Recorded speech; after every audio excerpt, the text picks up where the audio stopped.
This is my 1955 Thunderbird Roadster, finished in torch red with red and white interior, red and white door panels, carpeting, dash, and it is truly the finest 55 T-Bird I have ever owned, and probably one of the very best in the country. It was an open checkbook restoration, not a question of how much, only how good.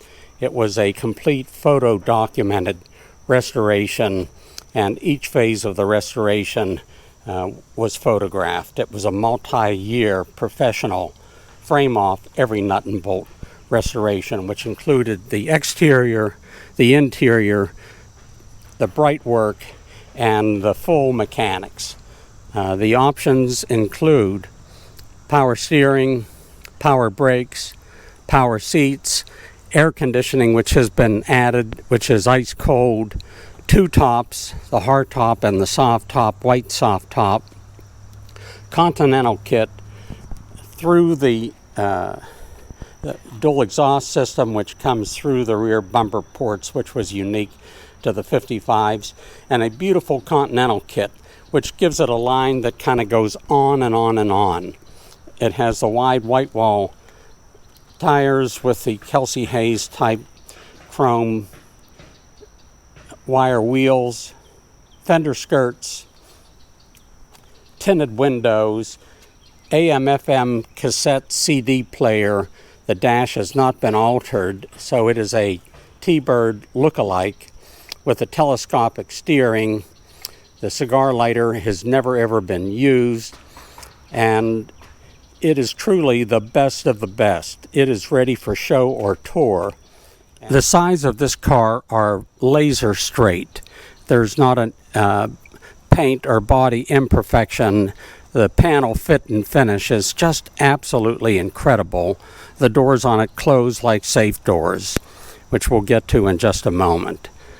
And we have the complete photographic documentation of the restoration.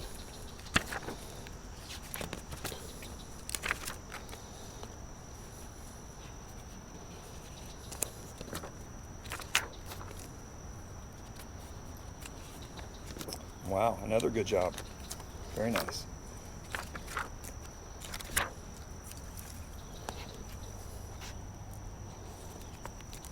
As you can see, each panel was disassembled and finished independently. How do we know it was a rotisserie? Because as you can see, the body is sitting on a rotisserie.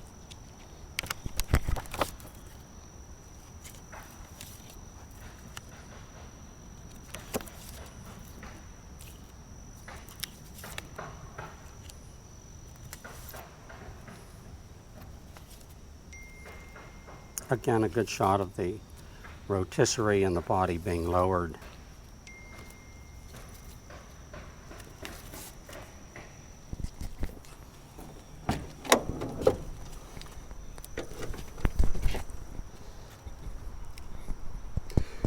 The interior, like the rest of the car, is absolutely pristine. It is the correct red and white seating with the red dash. As you can see, the carpeting, the door panels, the door jambs, the striker plates, everything is just absolutely incredible. Everything on the car works with the exception of the clock. And it has 206 break-in miles since the restoration was completed, and it looks like it was completed a week ago. It is that fresh. Again, it does have two tops, the red hard top and the white soft top, and I had a plastic coating, transparent coating, added to the rear deck here so that whenever the hard top is installed, it will not in any way scratch or add any imperfections to the rear hatch.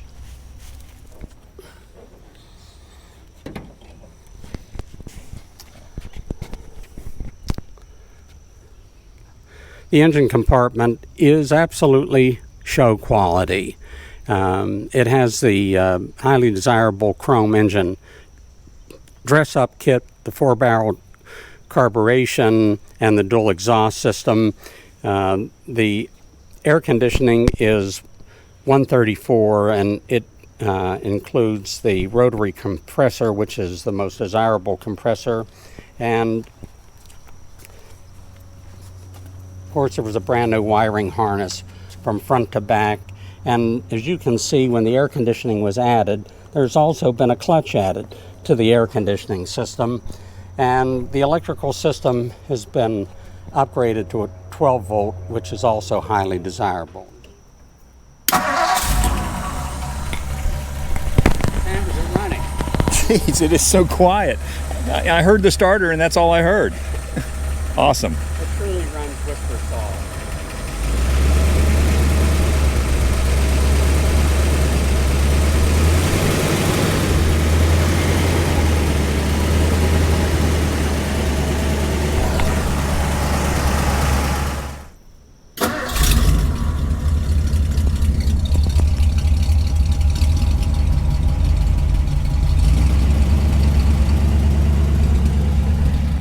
The trunk compartment, as in the rest of the car, is absolutely pristine. As you can see, all of the rubber moldings and every component of the car is fresh. There's also a high-end CD player changer, which has been discreetly added to the trunk and accessible through the sound system in the very front.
Any T-Bird aficionados consider the 1955s to be the most beautiful, and the purists, certainly many of the purists feel that way, as I do as well. The lines on the 55 were just unmatched, and in terms of investment quality, the 55s are like the Holy Grail, like the 1953 Corvettes, which the Thunderbird was designed to compete against. And in 1955, the 55 T-Birds actually outsold the 55 Corvettes. This car runs and drives better than it did in 1955 because there was far more invested in the restoration than Henry Ford's company ever invested in it to produce it. The front end is nice and tight. There's no play in the steering. The Ford-O-Matic transmission shifts nice and crisp. The brakes are outstanding. There's no pull. The front end is nice and tight, and it will cruise effortlessly at highway speeds. And with the Ford-O-Matic transmission, power steering, power brakes, power seats, which were all options, and the air conditioning, which is ice cold, make this car an absolute pleasure to drive.